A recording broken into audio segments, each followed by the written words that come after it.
প্রসার, দুর্নীতি এবং অসততা মুসলিম উম্মার উপর নানা দিক থেকে নানা বিপর্যস্ততার মধ্যে আমরা একটি সময় অতিবাহিত করছি। আজকে আমরা দেখতে পাচ্ছি আমাদের বাংলাদেশের মধ্যে, বিশেষ করে বাংলাদেশে এই ফুটবল বিশ্বকাপ 2026কে কেন্দ্র করে আমাদের তরুণরা আজকে ওই ধর্ম বিমুখতার দিকে ধাবিত হচ্ছে। আজকে আমাদের দেশে ফজরের সালাতের সময় ঢাকা বিশ্ববিদ্যালয়ের মতো প্রাচ্যের অক্সফোর্ডে যেখানে মসজিদে ফজরের সালাত চলে, ওই জায়গায় হাজার হাজার তরুণ বিশ্বকাপের উন্মাদনার মতো ওই বিষয়ে তারা উন্মাদ হয়ে আছে। আজকে আমরা দেখছি বাংলাদেশে মাদকের ব্যাপক প্রচার এবং প্রসার, এত বেশি মাদকাসক্তের সংখ্যা বৃদ্ধি পেয়েছে। বাংলাদেশ মাদকদ্রব্য নিয়ন্ত্রণ অধিদপ্তরের হিসাব অনুযায়ী বর্তমান বাংলাদেশ প্রায় 2 কোটি মাদকাসক্ত আছে। আজকে বাংলাদেশে ধর্ষণের পরিমাণ ব্যাপকভাবে বৃদ্ধি পাচ্ছে।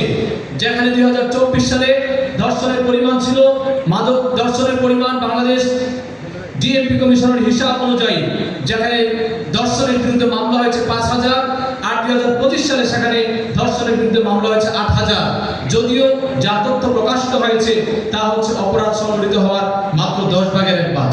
আজকে আমাদের তরুণেরা বিবাহ বহির্ভূত সম্পর্কটাকে এমন ভাবে এনজয় করছে, তার আজকে ঢাকা বিশ্ববিদ্যালয়ের সমাজ বিজ্ঞান গবেষণা বিভাগের হিসাব অনুযায়ী আজকে দেশের তরুণ প্রজন্মের মধ্যে প্রায় 8% তরুণ কোনো না কোনো ভাবে তারা পরকীয়ায় লিপ্ত আছে।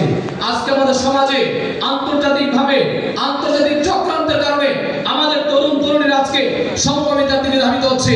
আজকে আমরা বিশ্বের প্রেক্ষাপটে আজকে আমরা ফিলিস্তিন সংকট দেখছি, কাশ্মীর সংকট দেখছি, ইরান এবং মার্কিন যুক্তরাষ্ট্র যুদ্ধ দেখছি, এবং মধ্যপ্রাচ্যের উপর ইহুদি এবং খ্রিস্টানদের নানা ধরনের অপতৎপর দেখতে পাচ্ছি। এই প্রেক্ষাপটে বাংলাদেশ আইন যুব সংঘের একজন কর্মী হিসেবে আমাদের অনেক করণীয় রয়েছে, এবং